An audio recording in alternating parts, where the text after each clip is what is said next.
Hai teman-teman, pada video kali ini kita akan membahas seputar tentang past tense. Ada 4 jenis past tense yang akan kita bahas. Yang pertama yaitu simple past tense, past continuous tense, past perfect tense, dan past perfect continuous tense. Baik, tanpa berlama-lama lagi, kita langsung saja masuk ke materinya.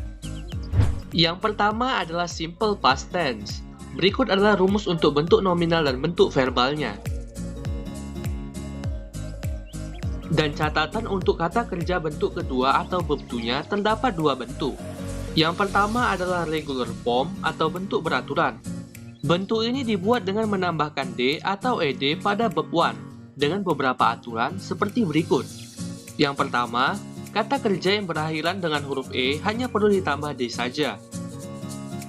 Kata kerja yang terdiri dari satu suku kata yang berpola konsonan vokal konsonan yang dibaca pendek, maka konsonan terakhir ditulis rangkap dan kemudian ditambah ed. Kata kerja yang terdiri dari dua suku kata, yang suku kata kedua berpola konsonan vokal konsonan dibaca dengan tekanan, maka konsonan terakhir ditulis rangkap untuk kemudian ditambah dengan ed.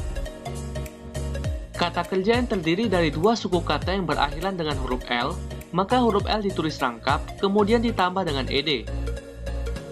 Dan yang terakhir, kata kerja yang berakhiran dengan huruf Y dan didahului dengan konsonan, maka huruf Y diubah menjadi huruf I lalu ditambah dengan ed.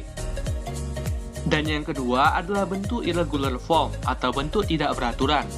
Untuk kata kerja tidak beraturan seperti ini, kalian perlu melihat kamus untuk menghafalkannya. Selain itu, pada kalimat negatif dan interrogatif dipakai kata kerja bantu did dan kata kerja bentuk pertama atau verb 1. Sedangkan verb to hanya dipakai pada kalimat positif. Dan berikut adalah penggunaannya beserta contohnya. Yang pertama, untuk menunjukkan suatu peristiwa di masa lampau dengan penyebutan waktu kejadian yang jelas. Menunjukkan peristiwa di masa lampau yang diketahui atau dinyatakan melalui pertanyaan mengenai waktu kejadiannya. Menunjukkan suatu peristiwa yang sudah jelas terjadi di waktu lampau, namun waktu persis kejadian tidak disebutkan. Menyatakan kebiasaan di masa lampau. Dan jika sudah tidak dilakukan lagi, maka gunakan kata kerja used to. Dan sebagai if clause atau anak kalimat dalam kalimat pengandaian tipe kedua. Sedangkan main clause atau induk kalimat berada dalam past future tense. Berikutnya adalah past continuous tense. Berikut adalah rumus untuk bentuk verbalnya. Dan berikut adalah penggunaannya.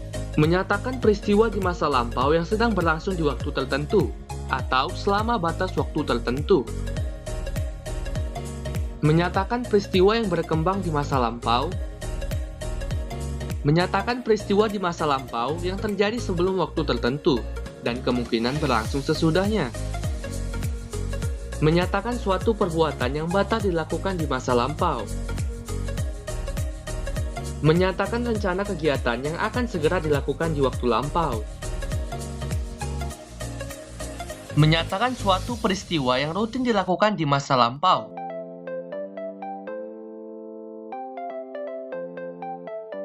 Dan untuk mendeskripsikan rangkaian peristiwa yang sedang berlangsung di masa lampau.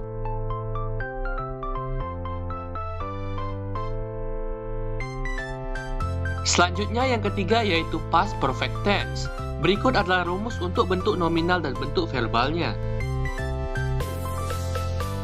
Dan berikut adalah penggunaannya. Sebagai equivalent present perfect tense dalam bentuk lampau. Menunjukkan peristiwa yang dimulai dan terus berlangsung atau selesai di waktu lampau.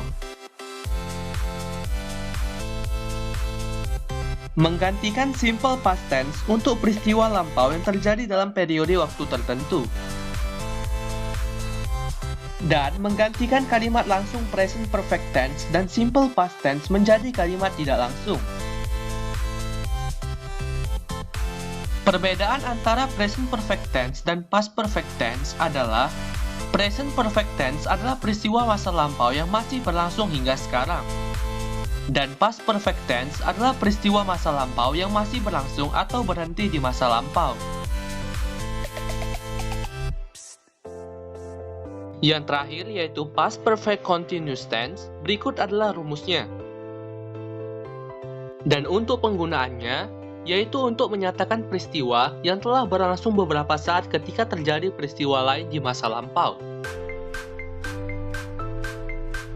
Menggantikan past perfect tense untuk menyatakan peristiwa yang berulang-ulang di masa lampau. Menggantikan kalimat langsung dalam present perfect continuous tense menjadi kalimat tidak langsung dalam past continuous tense. Perbandingan antara past perfect continuous tense dengan present perfect continuous tense adalah past perfect continuous tense menyatakan suatu perbuatan yang diawali di masa lampau dan berhenti atau terus berlangsung hingga waktu lampau berikutnya. Sedangkan present perfect continuous tense menyatakan suatu perbuatan yang diawali di waktu lampau dan berhenti atau terus berlangsung hingga sekarang. Selanjutnya, perbedaan antara past perfect tense dengan past perfect continuous tense adalah past perfect tense menyatakan suatu peristiwa yang sudah terjadi di waktu lampau, sedangkan peristiwa pada past perfect continuous tense masih terus berlangsung di waktu lampau. Oke, itu dia materi pembahasan untuk past tense. Terima kasih sudah menonton, sampai jumpa!